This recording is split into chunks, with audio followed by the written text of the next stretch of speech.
Hello guys, അപ്പോൾ തുടങ്ങാം. This is ബൊഗ്വേ ചാനൽ. അപ്പോൾ 2026 ജനുവരി 12 റിലീസ് ചെയ്തൊരു ചിത്രമാണ് മനശങ്കര വരപ്രസാദ ഗാരു. അനിൽ രവിപ്പുടിയാണ് സംവിധാനം ചെയ്തിരിക്കുന്നത്. അനിൽ രവിപ്പുടിയെ ഇപ്പോൾ എല്ലാവർക്കും കുറച്ചെങ്കിലും അറിയായിരിക്കും. അതായത് ബാലയ്യ, നന്ദമൂരി ബാലകൃഷ്ണ പുള്ളിയുടെ ഭഗവന്ത് കേസരി ഡയറക്റ്റ് ചെയ്ത സംവിധായകനാണ് അനിൽ രവിപ്പുടി.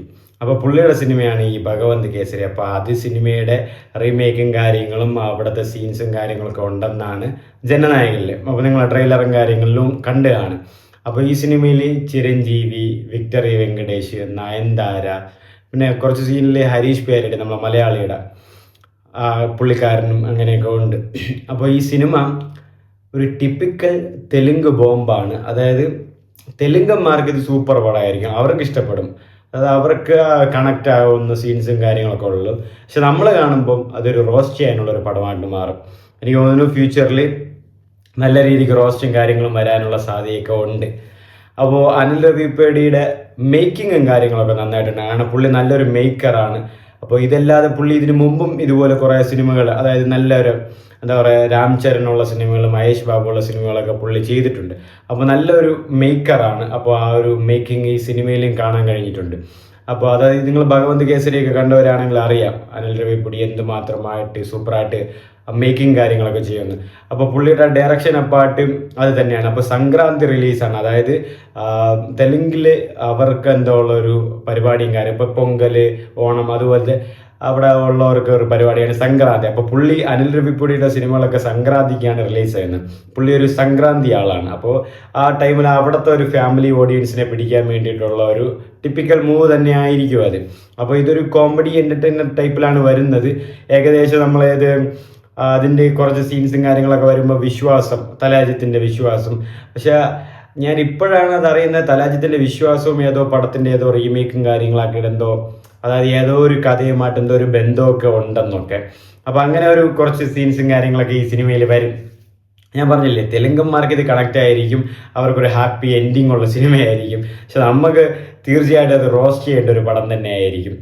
അപ്പോൾ ഇതിലൊരു NSD നാഷണൽ സെക്യൂരിറ്റി ഗാർഡ് അല്ലേ, അപ്പോൾ ഇത് ആ ഒരു ടൈപ്പ് ആളാണ് ചിരഞ്ജീവി. അതൊരു പഴയ ആൾ. അപ്പോൾ അദ്ദേഹത്തിൻ്റെ കുടുംബത്തിനെയും മകളെയും രക്ഷിക്കാൻ വേണ്ടിയിട്ട്, കുടുംബത്തിനെ രക്ഷിക്കാൻ വേണ്ടിയിട്ട് വരുന്ന ഒരു സാധാ ടിപ്പിക്കൽ സ്റ്റോറി തന്നെയാണ്.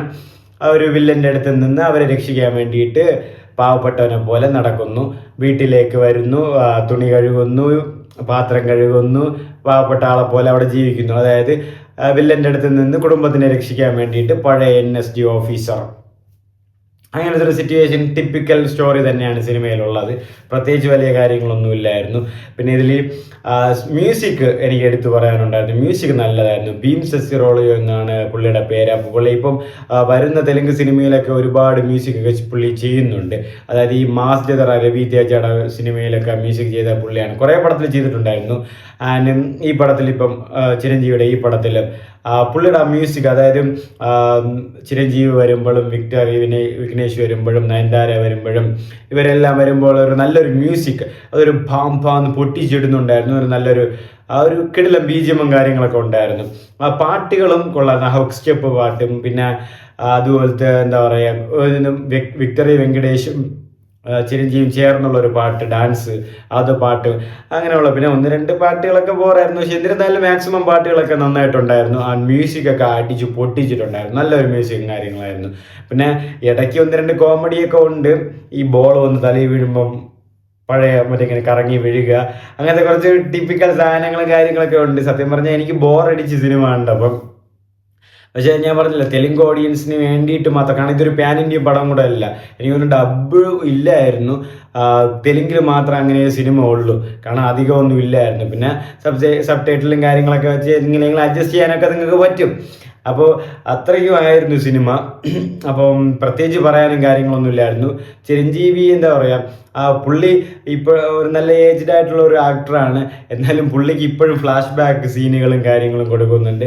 പിന്നെ ലവറുണ്ട്, റൊമാൻറ്റിക് സീനുണ്ട്. അപ്പോൾ പിന്നെ നടനായാലോ റൊമാൻറ്റിക് സീൻ ചെയ്തുകൂടെ, ചെയ്യാം. ഫ്ലാഷ് ബാക്ക് സീൻ ചെയ്തുകൂടെ, ചെയ്യാം.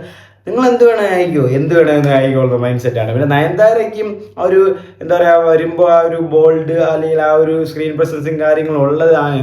പക്ഷേ രണ്ടുപേരും വരുമ്പോൾ ഉള്ള ഒരു സീനും കാര്യങ്ങളിലെ കുറച്ച് ഓവർ ഡ്രമാറ്റിക്കും കാണുമ്പോൾ തന്നെ എരിച്ചിൽ വരുന്ന സീൻസുകളും കാര്യങ്ങളാണ്. ചുമ്മാ അറിയാമല്ലോ ആ ഒരു സിറ്റുവേഷൻ, നിങ്ങൾ ആ ട്രെയിലർ കാണുമ്പോൾ തന്നെ അറിയാം.